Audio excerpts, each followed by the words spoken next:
Hi Sheriff, councillors, honourable guests, ladies and gentlemen. I welcome you all today to the Nasir Mosque here in Gillingham on behalf of the Ahmadiyya Muslim Association, and I extend the greeting of peace as our President has also done. Assalamu alaikum wa rahmatullahi wa barakatuhu. That may the peace and blessings of Allah be upon you all.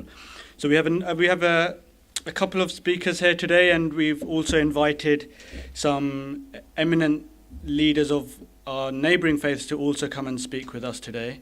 And we hope that you can all learn something from today's short series of speeches and presentations as well. أعوذ بالله من الشيطان الرجيم بسم الله الرحمن الرحيم يا بني آدم قد أنزلنا عليكم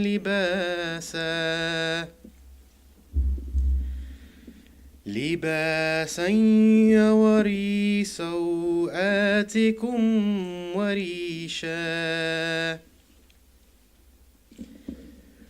ولباس التقوى ذلك خير ذلك من آيات الله لعلهم يذكرون قل للمؤمنين يغضوا من أبصارهم ويحفظوا فروجهم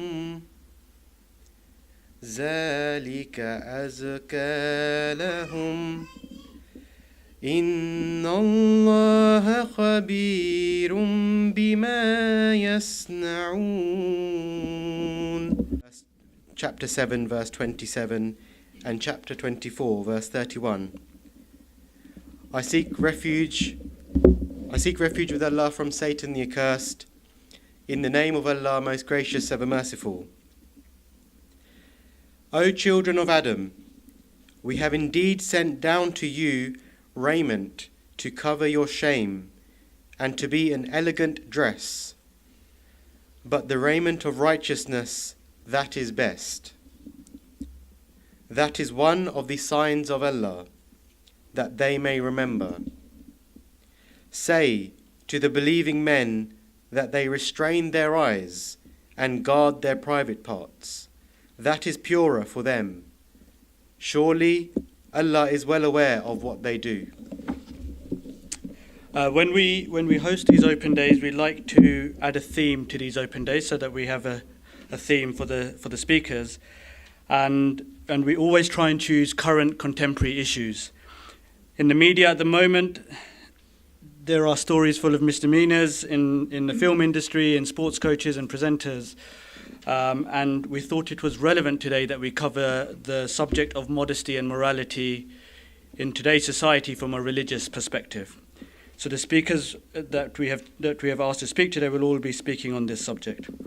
First of all, we have today Reverend Chris Key from St. Luke's Church in Maidstone. And thank you very much for trusting me to come here and speak. It's my second visit to this mosque, and it's a great joy to be back.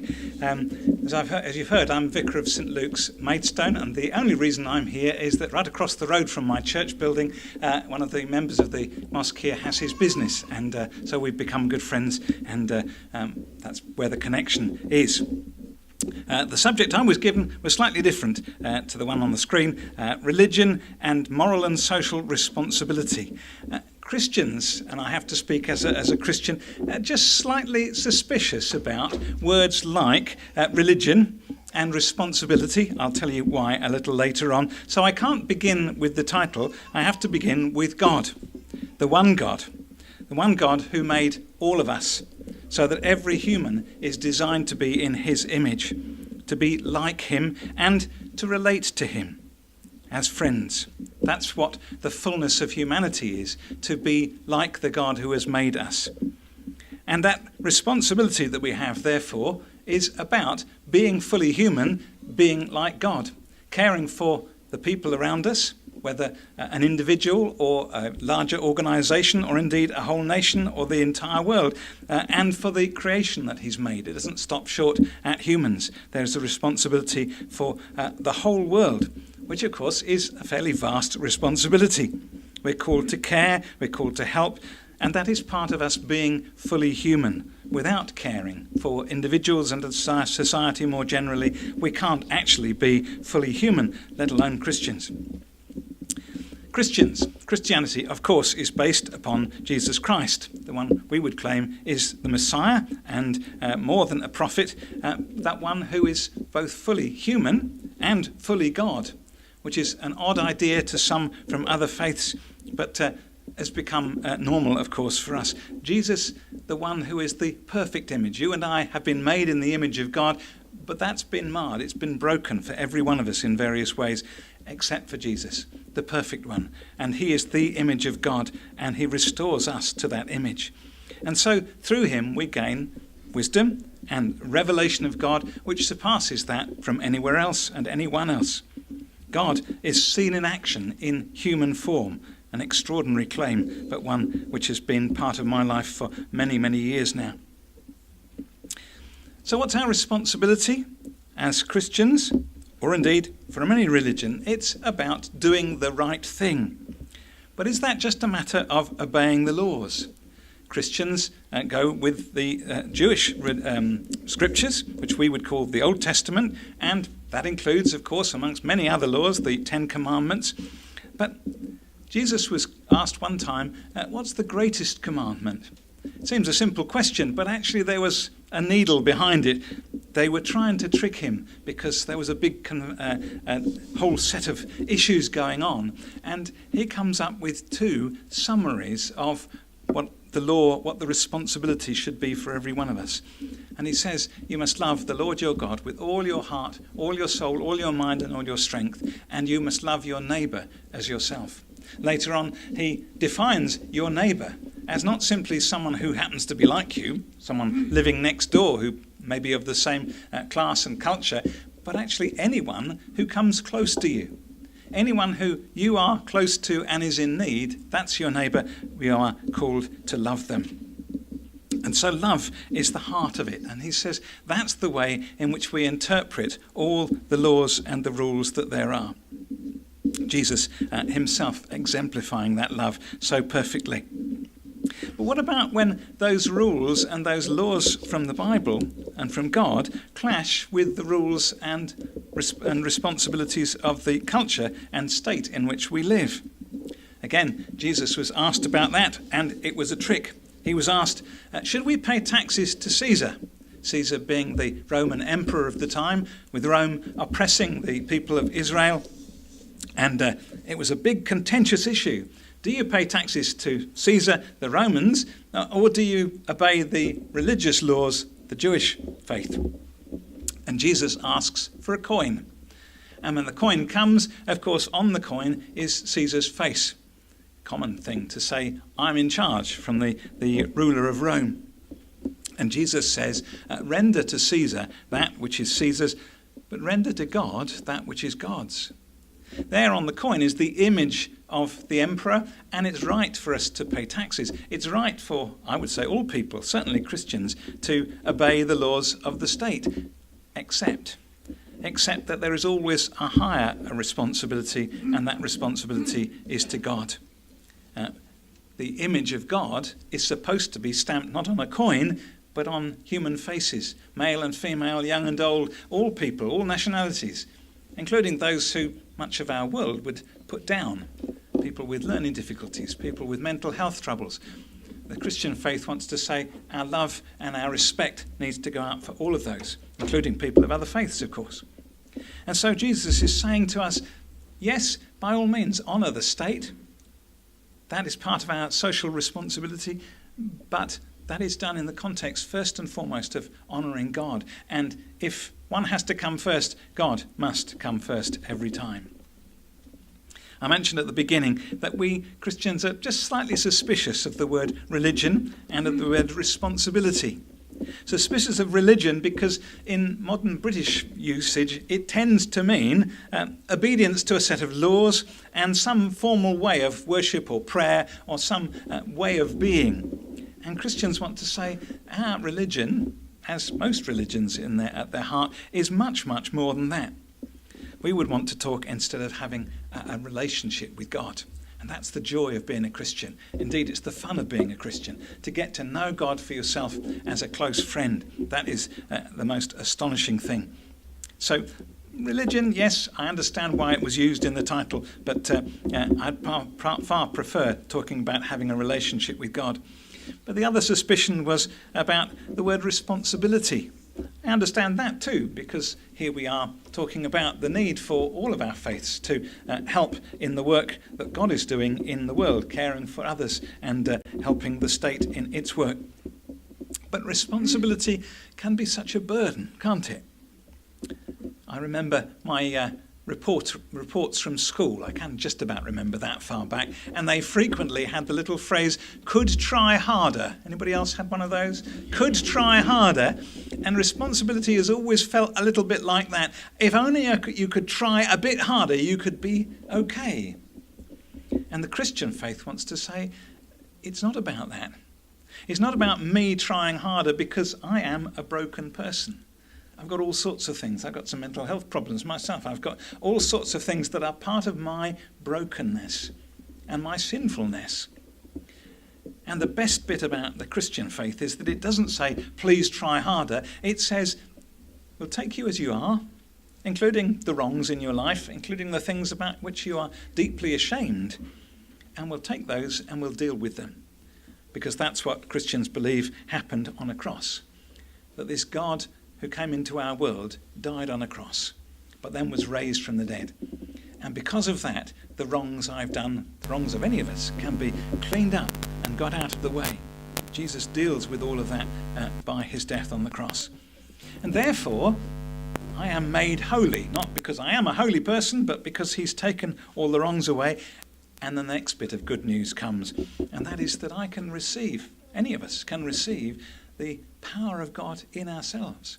The Holy Spirit is how we refer to him, a person, God's person, coming to dwell within us and enabling us to be more holy, enabling us to be more loving, to care for the people who, by our own nature and our own brokenness, we might dismiss, and empowering us to do the things Jesus did, not merely caring for the poor and feeding the hungry and tending the sick, but actually bringing the miracles of God into today's world so that the sick can be healed and the dead can be raised and the wonders can be seen because God is wanting to help our world. And so the Holy Spirit comes to fill people like me and many ordinary people and enables us to do the miracles of God even in today's world.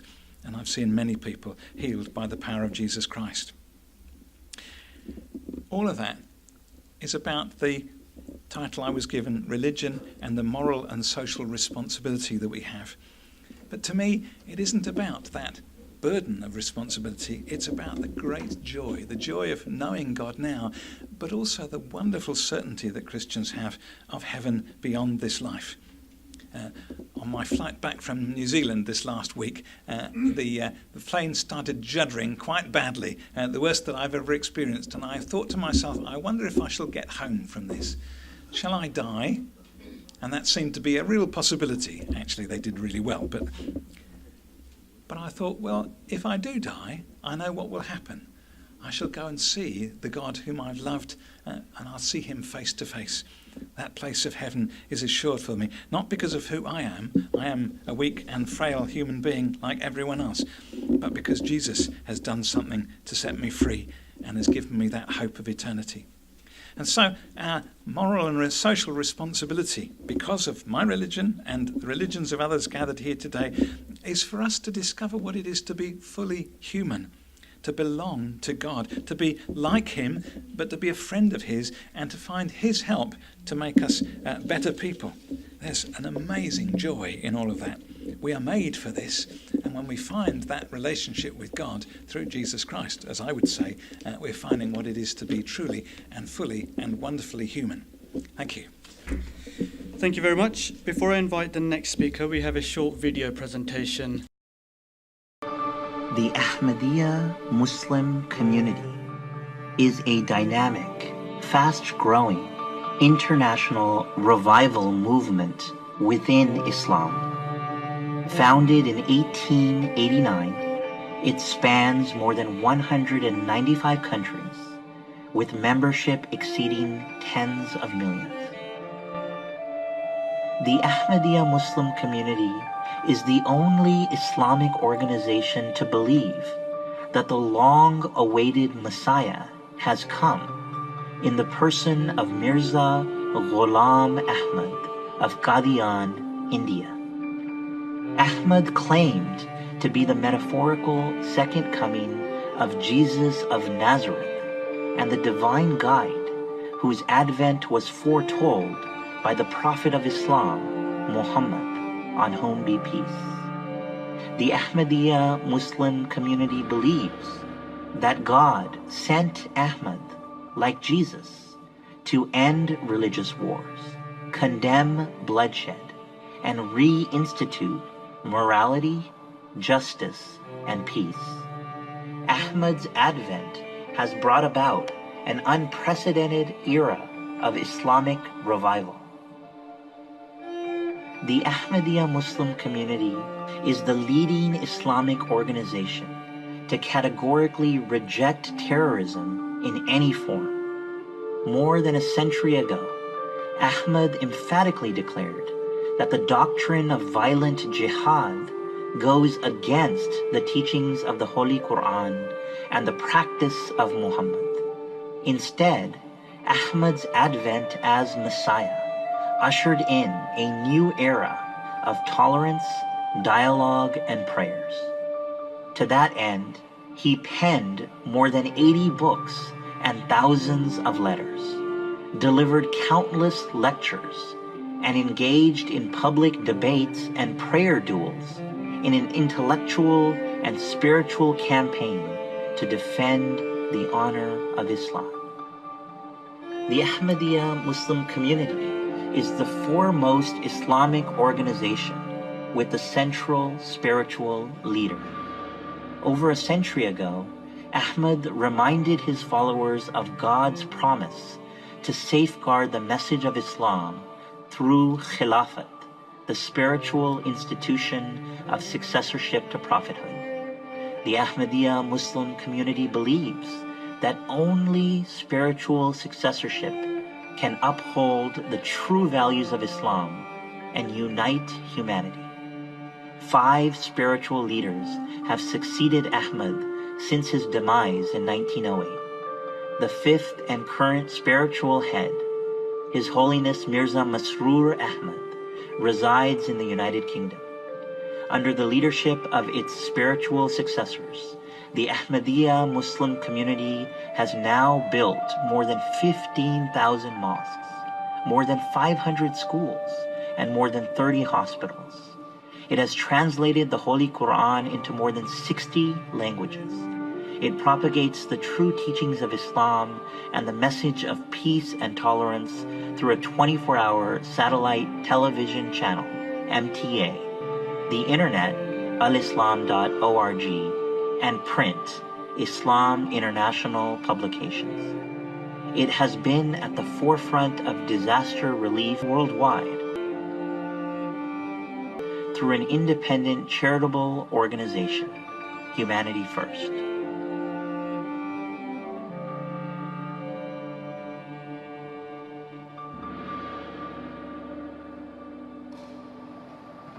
He's one of the world's most influential Muslim leaders. His Holiness Hazrat Mirza Masroor Ahmad is the Caliph of the Ahmadiyya Muslims, Canada's largest growing Muslim population. With mosques across Canada and millions of followers around the world, he preaches a simple love for all, hatred for none philosophy. As far as religion is concerned, the government should also give freedom to all the people who practice any religion. A Muslim should be free to hold his or practices religious teachings. Even once a lady journalist asked me in Sweden that you do not shake hands with ladies. How can you absorb yourself in the society? So I said, to me, shaking hand is not the only thing or that can help the country or just that can justify my being the honest to the country. See, there's no compulsion in religion. Okay. There might be some few girls who would say that they could not understand the teaching because they did not go deeply into the true teaching of their religion. But once they understand the logic, you see, every teaching in Islam has the logic. It is also religious commandment to the men and women in the Holy Quran. First to men, that they should lower their eyes and should not, you see, keep lustful eyes on the women, right? And see, that is the parda or hijab for the men. And then in the next verse it is said to the women that they should also behave in the same manner. And apart from that, it is the teaching. It's religious teaching, whether you like it or not. So it's a sensitive issue. This is what I say. The government should not interfere in the matters which are religious. If being a religious body, religious organization, a sect, we believe, and both parties, men and women, believe that this is the part of their faith to do hijab. Hijab is the barrier. What hijab means is a barrier. So, not free mixing, but as far as the opportunities are concerned, our Ahmadi ladies are more educated, more literate than the men. They are doctors, they are working in the hospitals, they are engineers, architects, scientists, research workers, doing all these things and with hijab. So these are the opportunities we are giving to them. We are not usurping their rights. We are not depriving them of their potentials.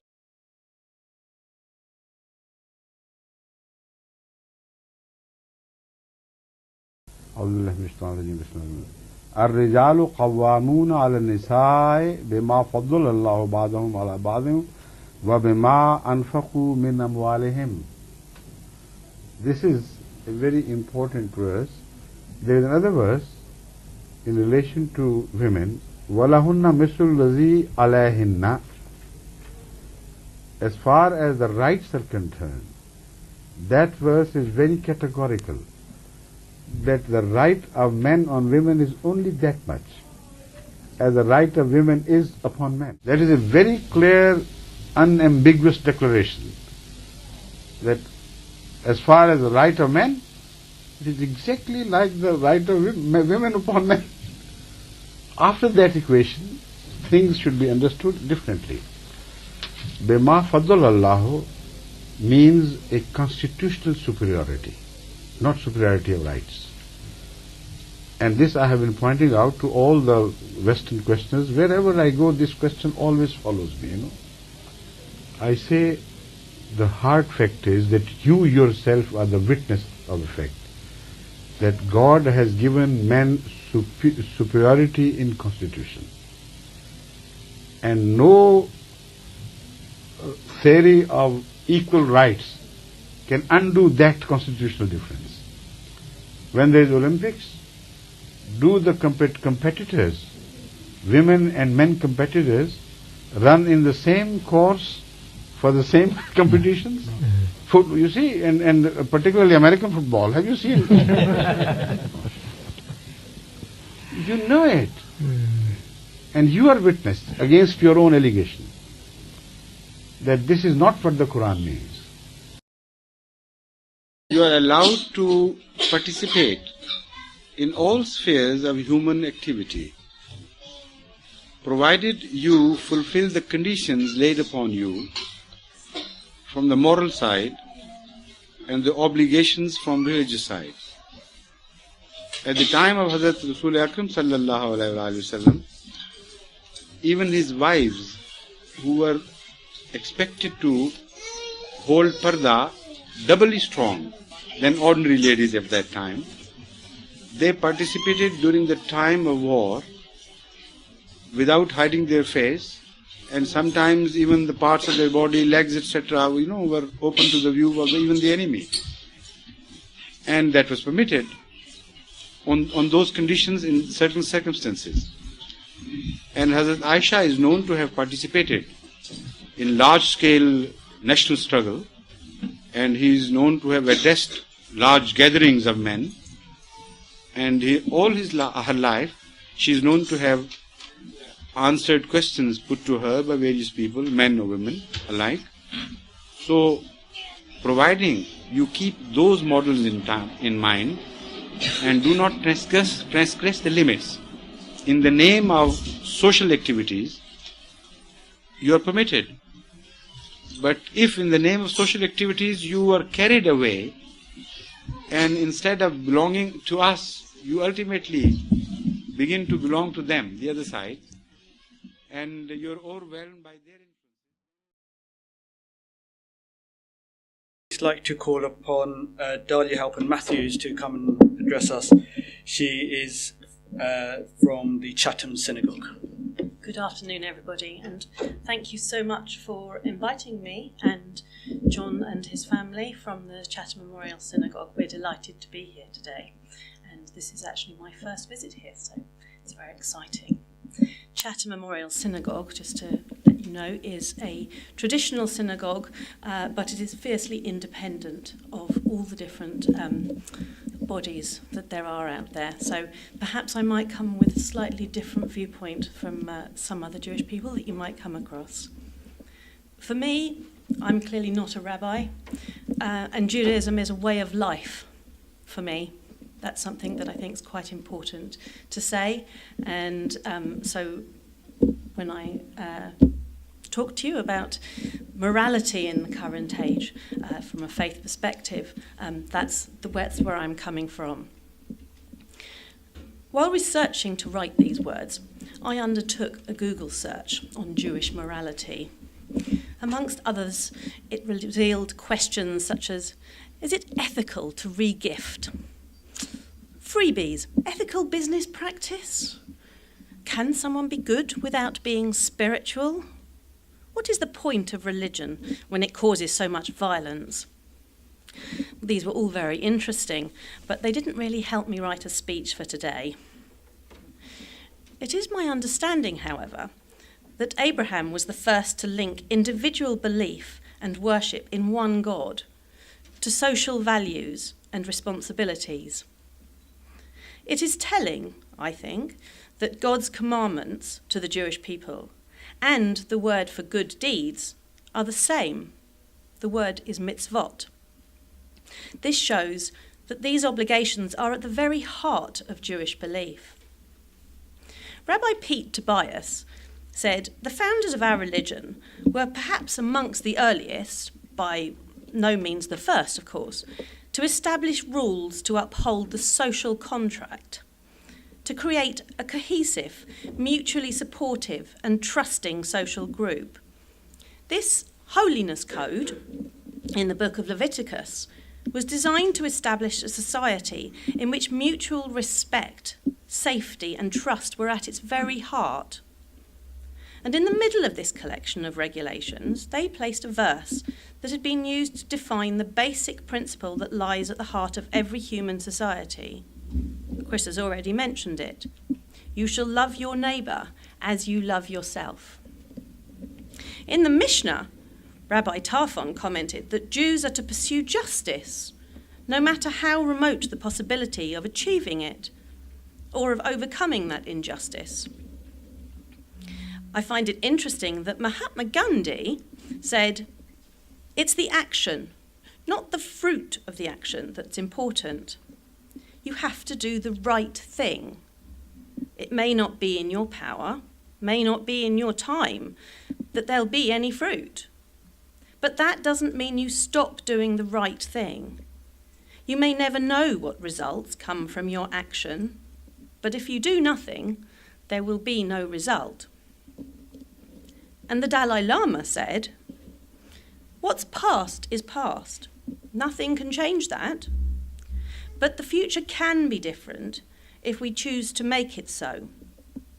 We have to cultivate a vision of a happier, more peaceful future and make the effort now to bring it about. This is no time for complacency. Hope lies in the action we take."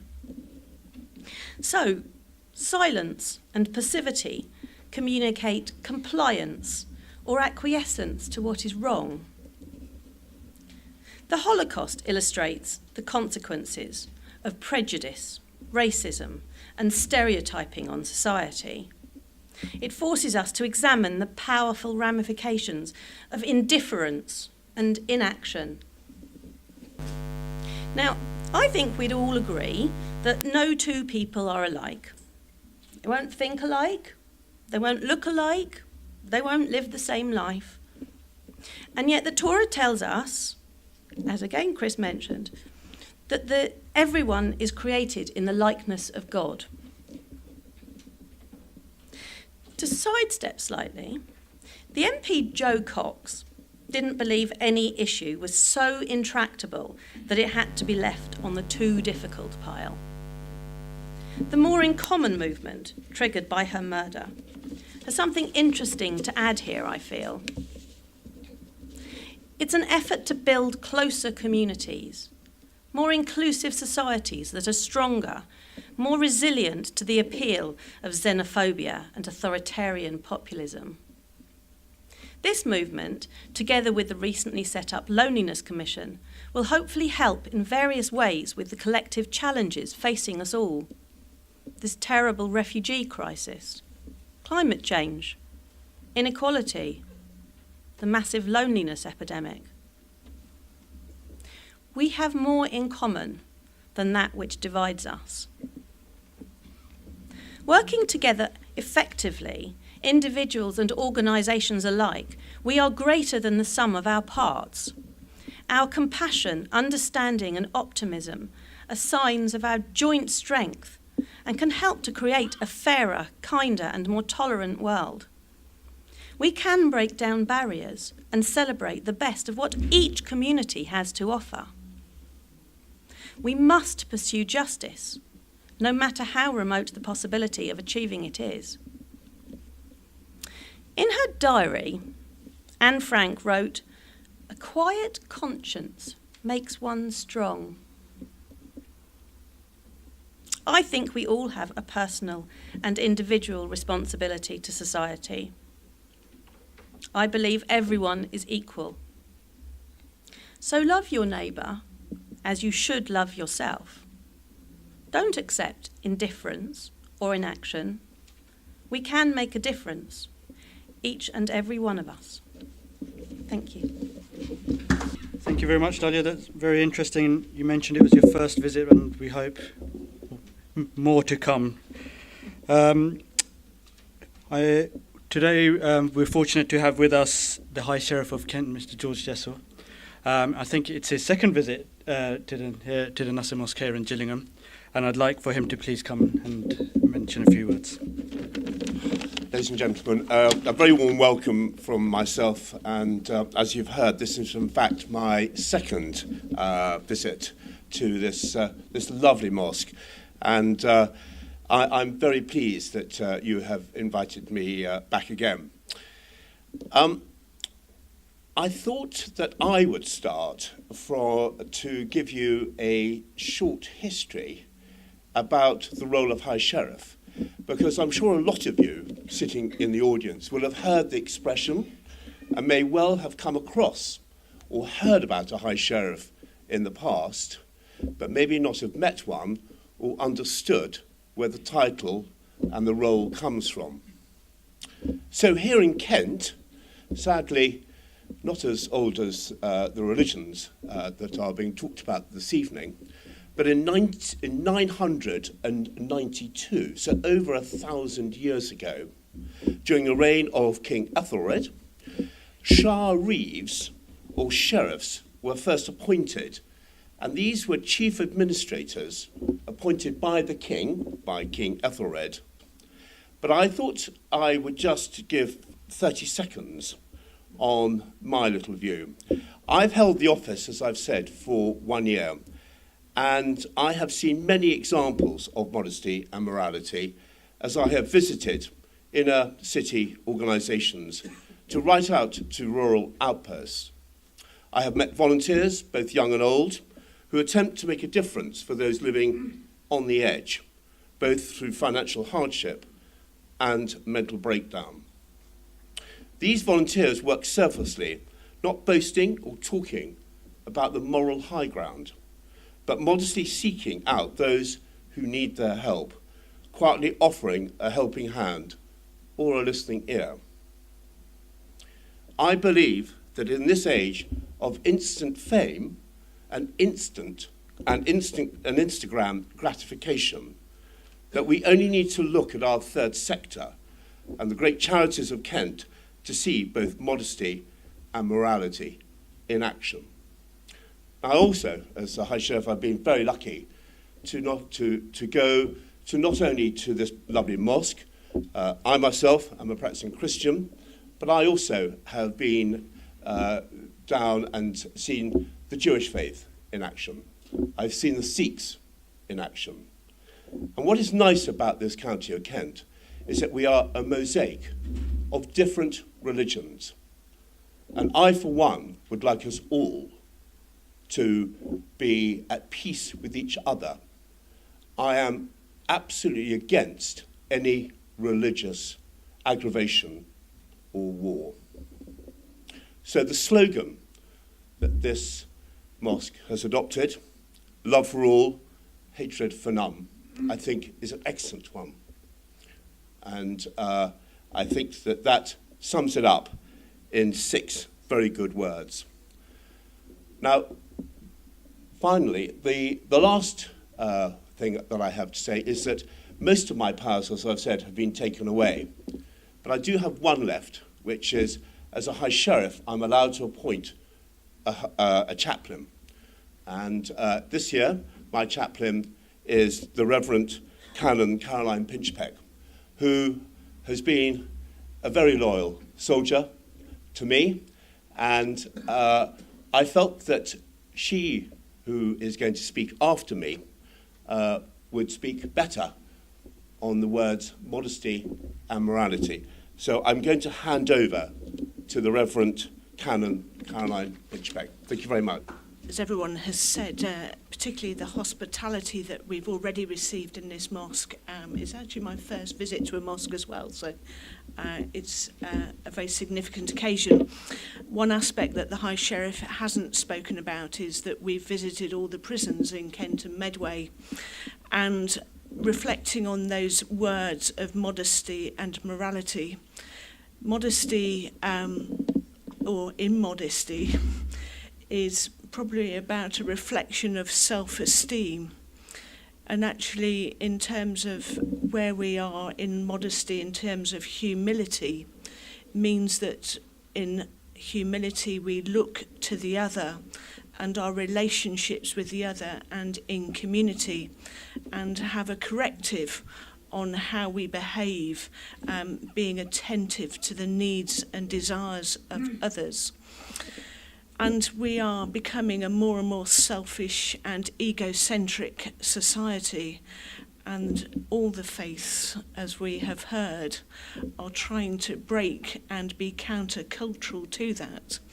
And building on what's already been said about the 2 great commandments, moving on from love your neighbour, within our Holy Scriptures, Jesus says, I have come that you may have life in all its fullness, that you may flourish. And in the prisons, we've seen probably some quite horrible people, is putting it mildly, but equally some really harrowing and poignant stories of people who have ended up there because of what society has done to them and what their communities are through a lack of love and care and attention.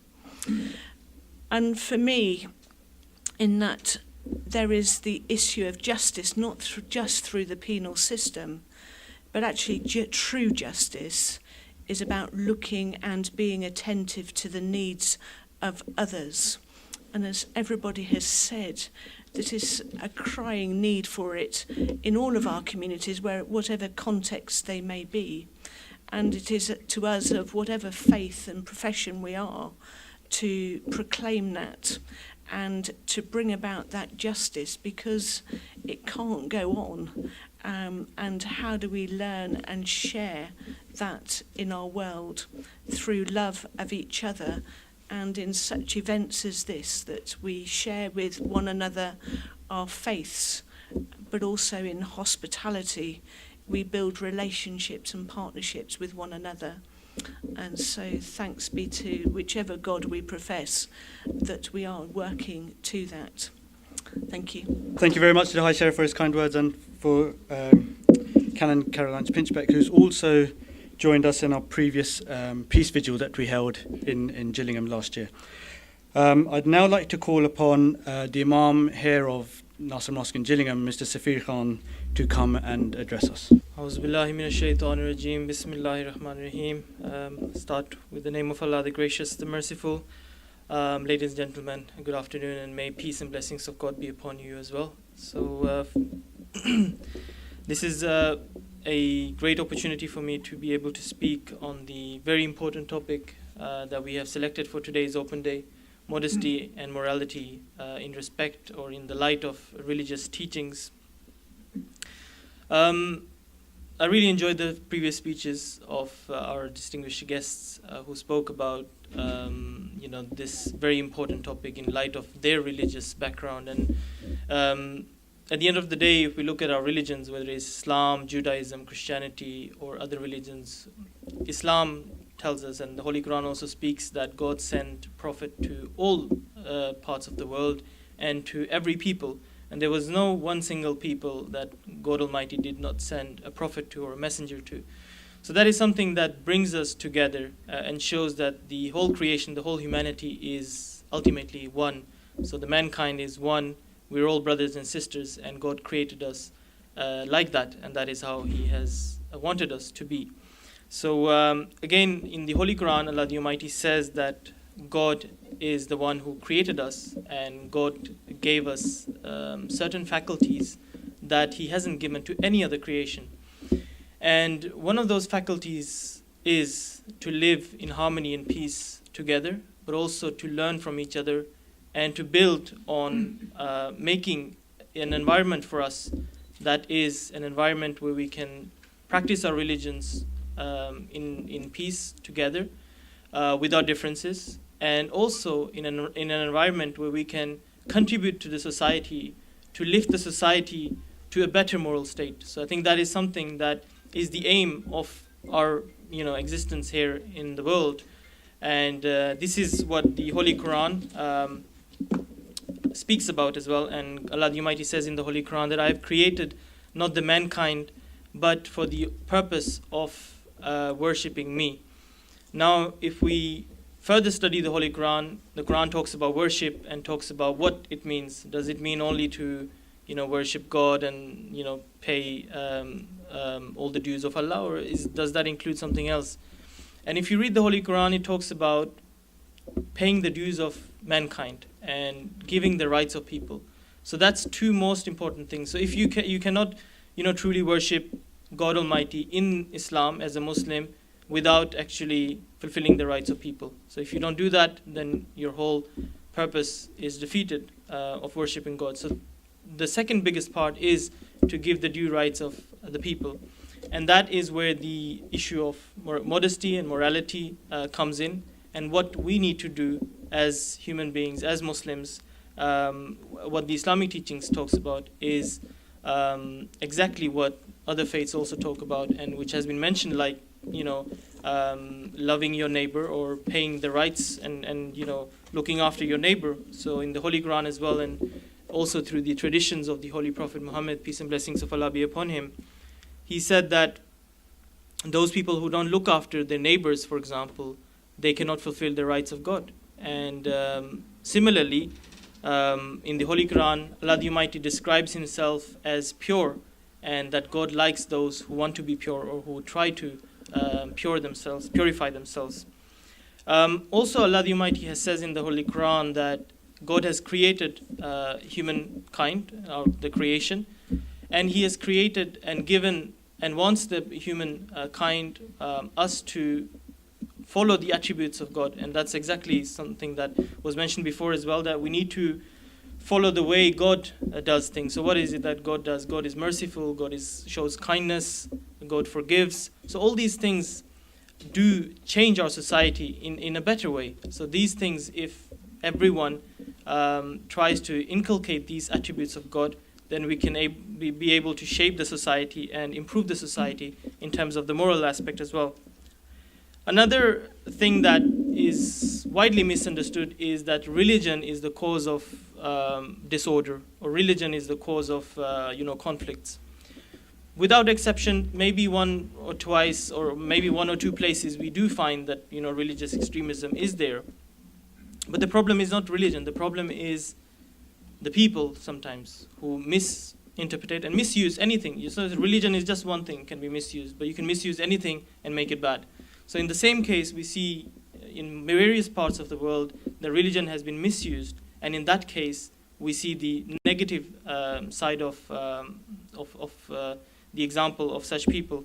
So we always have to make that distinction, and you won't find that distinction being made in the media or in a common place, but this is a distinction you have to make, and we have to make when we study different religions, that religion in its original form was sent from Allah the Almighty and sent from God, and it is something that takes you and elevates your moral capabilities. But unfortunately, some people who don't use that properly or misuse it will obviously go to the other extreme and give it a bad name.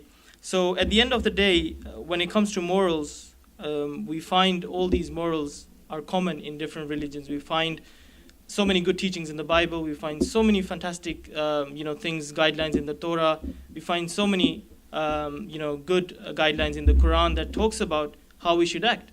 And if all religious people, or also non-religious people, if we follow these teachings, because obviously if there is a good thing mentioned in the Quran or in the Bible or in the Torah, you don't have to be a Muslim to follow it. You can actually be someone who is not a religious person. But if you do pick up on any good thing, like one thing the Prophet Muhammad, peace and blessings of Allah be upon him, said that for a believer, a good thing, if he recognized it, is something that is his belonging. He had lost it, and he should be pleased that he found that thing.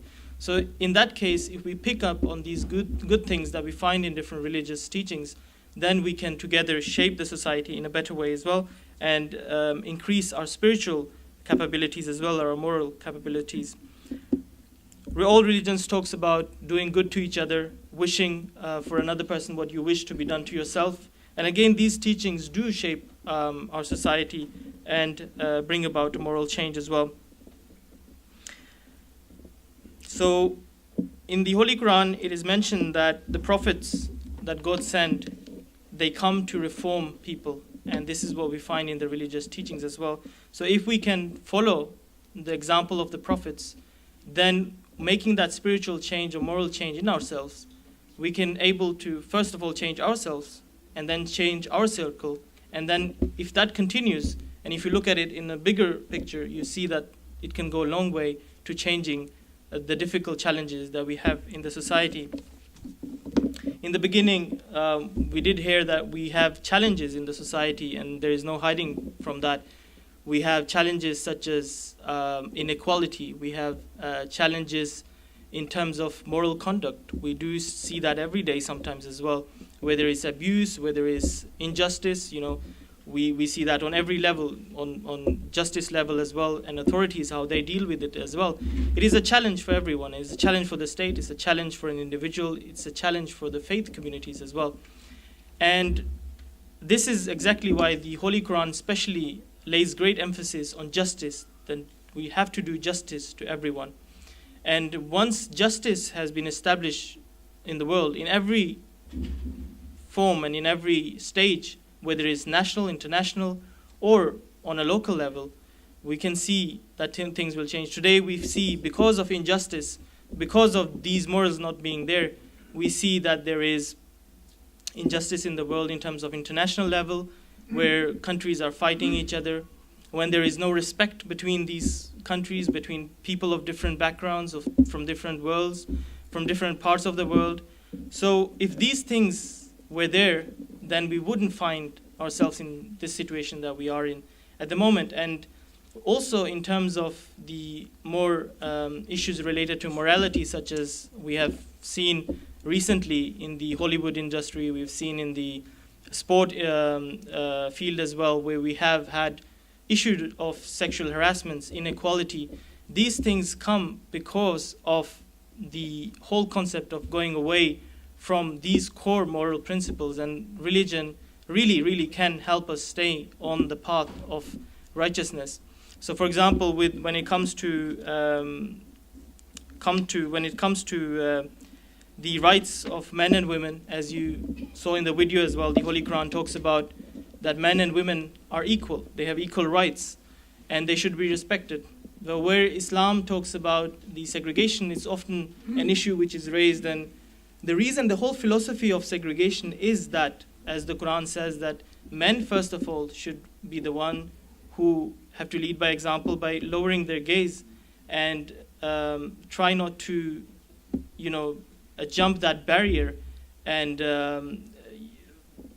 give those desires more fuel that can then lead to further immorality in the society. And that is the reason why also women in Islam, as you can see, sometimes they cover their head and they cover, they have a head covering, and certain way of dressing is because of the thing is that God Almighty, the Quran says that God Almighty has created us with certain desires, which is totally natural. And part of that is also the sexual desires, which are a natural part of a human being. But it is totally also controllable. And that is what Islam says, that there has to be, all action has to be performed at the right time and in a proper way. So these things, there's nothing wrong with that. God has created that as part of a natural thing. But God has also said that for a Muslim, I'm talking from a Muslim background, and the Quran, that we have to act that on the right and proper occasions. So, for example, in this case, marriage is the way explained in the Quran and through the Islamic teachings, that marriage is the way that is the best way to safeguard one's morality in a world where we are surrounded by things that can tempt us. But also, this is the reason why we have segregation as well, especially in regards to men and women. But that does not mean that this is forced upon anyone. So if anyone does not want to lead such a life, then there is no force in religion. The Quran clearly also says that La ikraha fi din, there is no compulsion in religion. So I think this is the core teachings of Islam as well, that we find. And at the end of the day, Islam is also a way of life. So you commit to it as a Muslim, and you see why the Quran and why God Almighty has said that these are the things that we should do. But at the end of the day, what is important, and I think what is something that is misunderstood today as well, is where people or some so-called Muslims stand up and say that, we should force the Islamic teachings upon other people. That is not right. The Prophet Muhammad never did that. And he actually told people not to force anyone. He said, whoever wants to be a Muslim can be a Muslim. Whoever wants to be a non-Muslim, that's fine. And we should respect that. And they should have also rights. And they should be protected. And there should be peace and harmony between everyone. So I'll leave our final word to our main guest speaker who is here, Dr. Iftikhar Riaz, who's been here with us before as well. And just because of traffic, he wasn't able to come here on time today, but he's here with us now, and I'll leave for him to say a few words as well. أشهد أن لا إله إلا الله وحده لا شريك له وأشهد أن محمدا عبده ورسوله أما بعد فأعوذ بالله من الشيطان الرجيم بسم الله الرحمن الرحيم. The Arabic invocation that I've just recited actually is a testimony of my faith and belief, which is that there is only one God with no associate at all, and Prophet Muhammad is the messenger in whom I believe. Respected chairperson, the president of the Gillingham chapter of the Ahmadiyya Muslim Association, our regional missionary for this area, very honored, distinguished guests who are here this evening, and my fellow members of the Ahmadiyya community. It's once again a great honor to join you this evening, and especially to discuss and talk about a topic which is of concern to each and every one of us, whatever our faith and belief. Ladies and gentlemen, from the beginning of the Abrahamic faiths and of Greek philosophy, religion and morality have been closely intertwined. This is true whether we go back within Greek philosophy or within Christianity, Judaism, or Islam.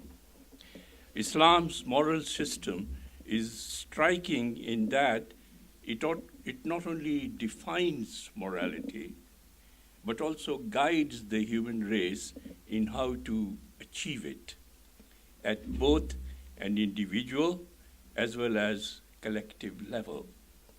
The Islamic moral system stems from its primary creed of belief in one God as the creator and sustainer of the universe.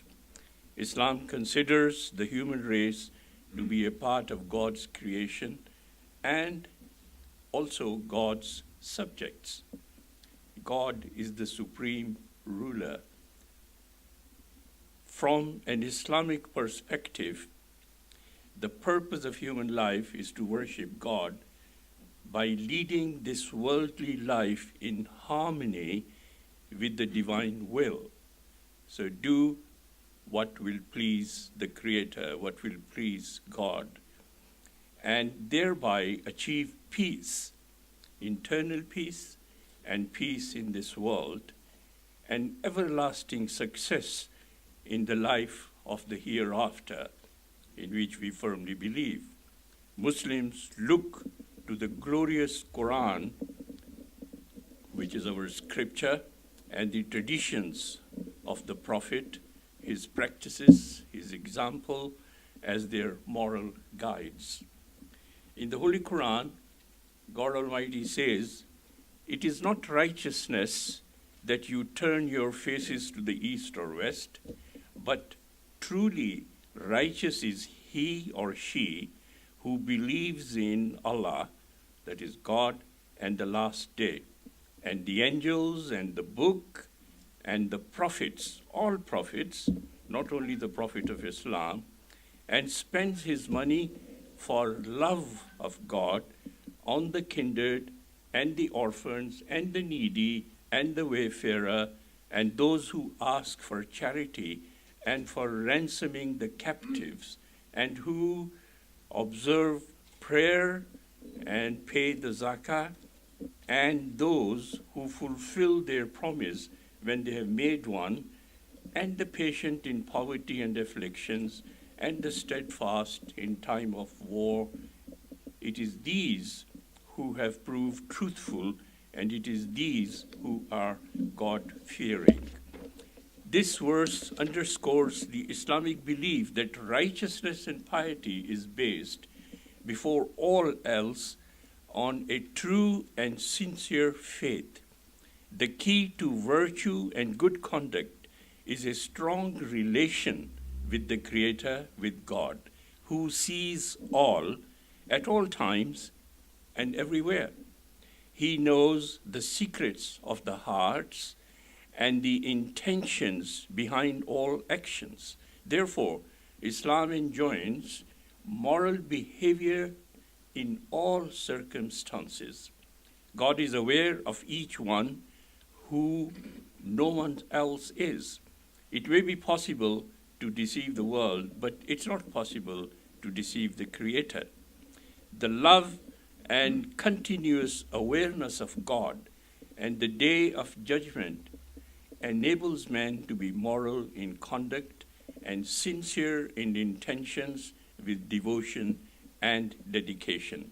God further states in the Quran, "Say, my Lord has only forbidden foul deeds, whether open or secret, and sin and wrongful transgression, and that you associate with Allah that for which He has sent down no authority, and that you say of Allah that of which you have no knowledge." The Islamic moral principles, therefore, appeal naturally to the human intellect, while elevating the pursuit of morality to the level of worship. So it's so important. This is because Islam holds every action that is done with the goal of attaining of God's pleasure to be worship.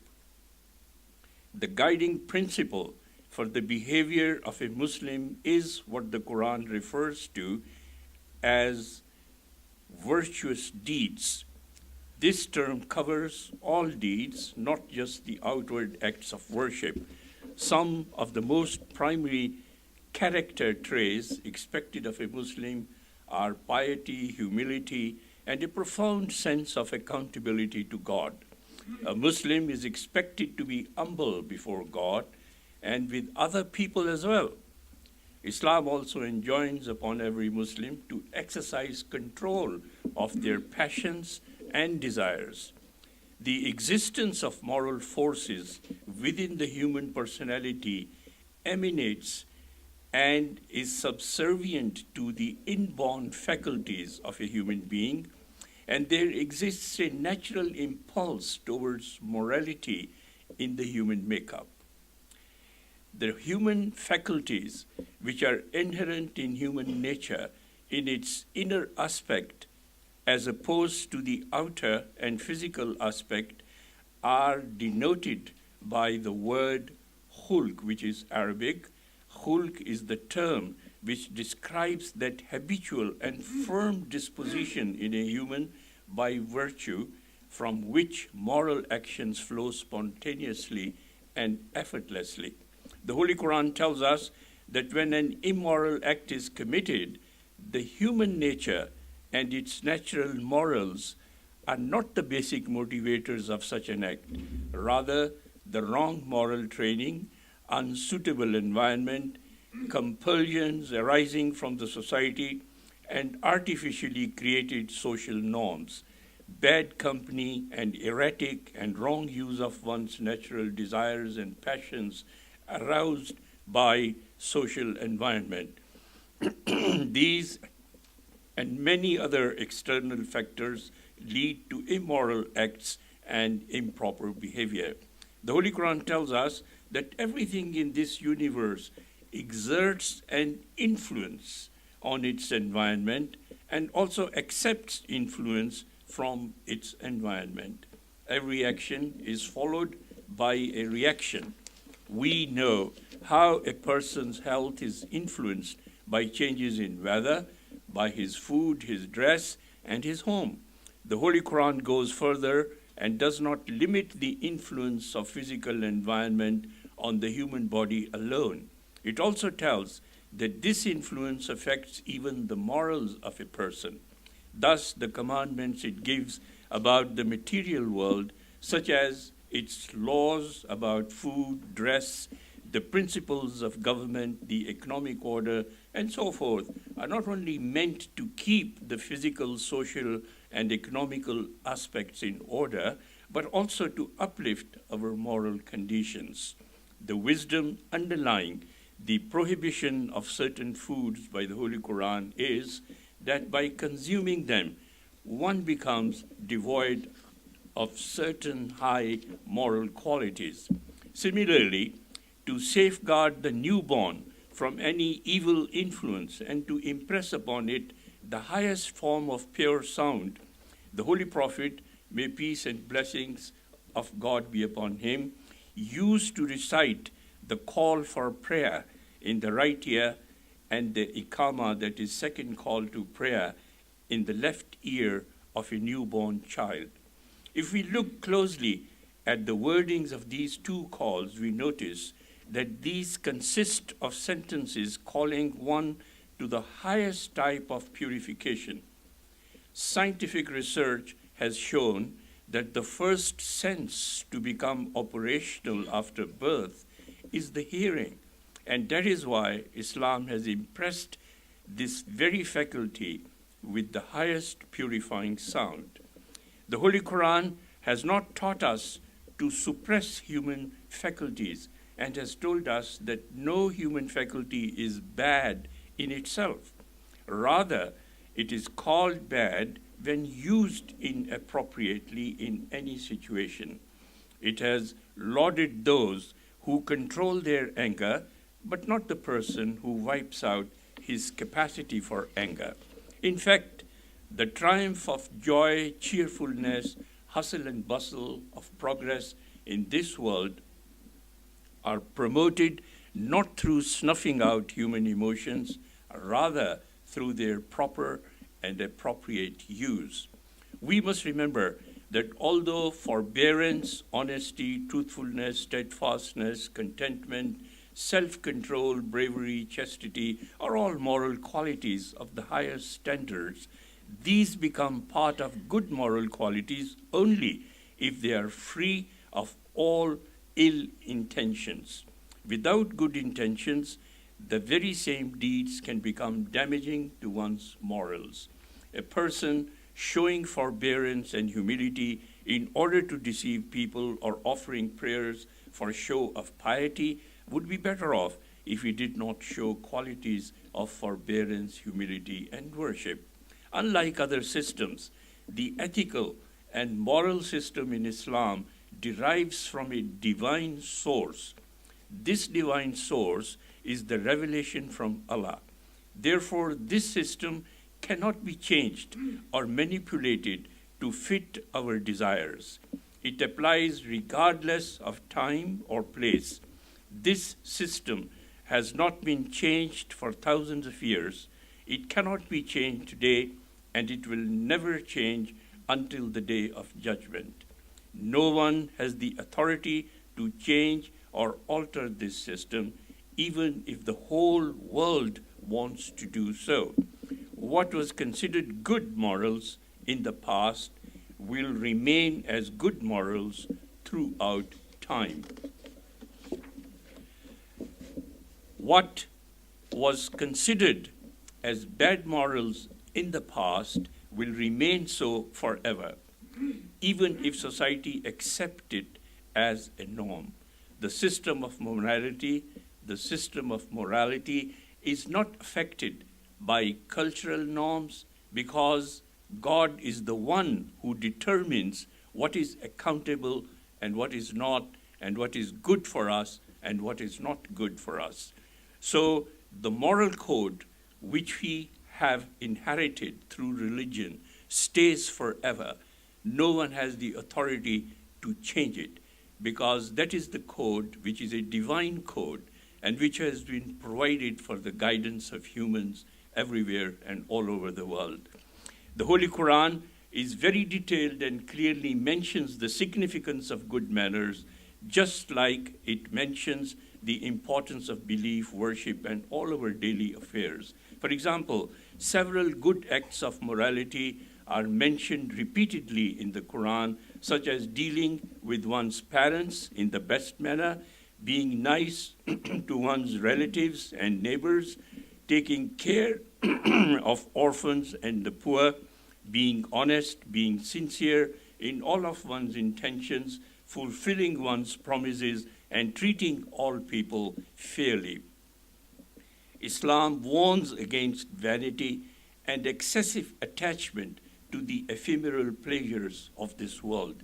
While it is easy to allow the material world to fill our hearts, Islam calls upon human beings to keep God in their hearts and to use the material world in moderation and in accordance with God's guidance.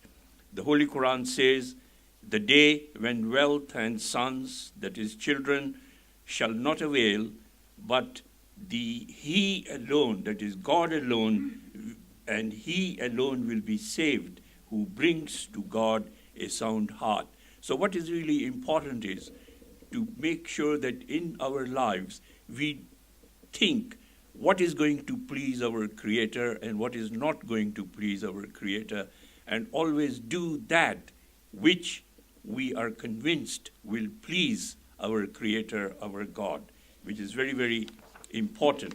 That is a true expression of love for the Creator, for God. For an individual as well as society, morality is one of the fundamental sources of strength, just as immorality is one of the main causes of decline. While respecting the rights of the individual within a broad Islamic framework, Islam is also concerned with the moral health of the society, which is very important.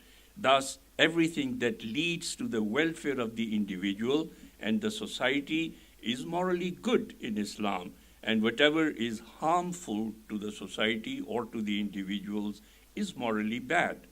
Given its importance to a healthy and just society, Islam supports morality and matters that lead to the enhancement of morality and stands in the way of corruption and matters that lead to the spreading of corruption. The injunctions and prohibitions in Islam are to be seen in this light. Since the beginning of Islam, Prophet Muhammad, may peace and blessings of God be upon him, was concerned with teaching and disciplining Muslims to have the best manners and personal characteristics. His personal life and behavior were reflective of his teachings, which were revealed to him by God. In the Holy Quran, God describes Prophet Muhammad, may peace and blessings of God be upon him, saying, "And you surely possess high moral excellences." So this was the title given to the Prophet, and he expected Muslims throughout the world to show morals of high excellence. The Prophet's high standard of manners made him a model for all Muslims to follow. He used to emphasize how important good manners are for Muslims. He has said, "The best of you is the best among you in conduct." In another authentic narration, the Prophet, may peace and blessings of God be upon him, mentioned, "The heaviest thing to be placed in the balance of a believing slave on the day of judgment will be good behavior, and Allah hates the one who uses bad language." Someone once asked the Prophet, what deed would lead a man to paradise? And the Prophet answered, piety and good conduct. In other narrations, the Prophet, peace and blessings of God be upon him, made distinctions among Muslims based on their behavior. The Prophet said, "The most perfect man in his faith among the believers is the one whose behavior is the most excellent, and the best of you are those who are the best to their wives." A very important point to note, that Islam gives such an importance to women, to wives. And the Prophet said, "The most excellent and the best of you are those who are the best to their wives." He even clarified that people will be on different levels in paradise based on their good manners, saying, "The dearest and nearest among you to me on the day of resurrection will be the one who is the best in conduct." So that's a very great incentive for sustaining high morals and high standards of manners, because that ensures closeness and nearness to the Prophet in the hereafter. If we were to actually practice the sayings and actions of Prophet Muhammad, may peace and blessings of God be upon him, we would find that there are many lessons to learn when eating, drinking, dressing, sleeping, traveling, greeting, taking permission, even sneezing, yawning, and other seemingly trivial acts. So Islam is so comprehensive that it provides details of behavior and good morals and conduct for every little action that we have to perform for living in this world and in our life. In short, Islam's moral system is a very detailed and complete package. Islam addresses every aspect of human life, no matter how minor, how trivial. It is a complete package. It does not lack anything that needs to be completed, nor does it have any defects that need to be amended. The Islamic religion guides our morals that deal with the individual, the community, and Muslims and non-Muslims alike. It also guides us on how to deal with rulers and how to honor and respect scholars and other people who are important in our society. Islam even directs us on how to act during times of peace and war. It goes as far as guiding us on the treatment of animals. Prophet Muhammad, may peace and blessings of God be upon him, said, "Fear Allah when you treat the animals. Take care of them. Keep them in good health, whether you ride on them or are raising them for their meat." The companions once asked the Prophet, peace and blessings of God be upon him, "Do we earn reward if we treat animals in a good manner?" He answered, "Yes, surely you earn rewards whenever you treat any living being in a good manner, including all animals." For the general public in the West who have glimpsed Islam through the keynote of mass media, Sharia has come to mean the forceful application of an oppressive and rigid morality enforced by harsh punishments. But the Quran lends no support to such religious tyranny. Unfortunately, as we heard earlier on from our regional missionary, some Muslims are confronting the injustices and oppression perpetuated by authoritarian and harsh interpretations of the religion. The whole of the Holy Quran is full of moral teachings, and the entire canvas of the divine plan of human existence on earth is under its purview. In formulating this plan, it has kept the dictates of perfect fairness and equity. It tells us the internal and personal mechanism which makes us act or not to act, and tells us which internal impulses give rise to external actions. What are the principles governing the practical investigation of actions? What is the mechanism which can bring about the development of our inherent traits and habits? What is the relationship between actions and emotions? And what are the principles governing the arousing of human emotions? It has recognized the power of morals in all spheres of human life. If we analyze its moral code, that is the moral code of the Holy Quran, we would find in it a world of personal, family, social, business, political, and literary ethics. In short, there is not an aspect of human actions, psychological conditions, circumstances, rights, excellence, and etiquette which has been left out of the Quranic moral teachings. It must, however, be emphasized that modesty is the founding stone of moral practice. So modesty and morality are intertwined. There is no concept of morality without modesty, and there is no concept of modesty without morality. On the subject of modesty, Islamic ethics consider modesty as more than just a question of how a person dresses, and more than that, it is important that modesty is a natural trait of every human being. You find children, when they are very young, they are so shy of meeting strangers. When they see a stranger, they want to cling to their mother or cling to their father. And that modesty, that sense is there in humans all through their lives. And it is that modesty which helps them to get onto the ladder of morality and the excellence of morals. The Holy Prophet, the Prophet Muhammad, peace and blessings of God be upon him, said, "Verily, modesty and morality are related to each other. When one of them is taken away, the other is also taken away." So modesty is the ground on which morality is built.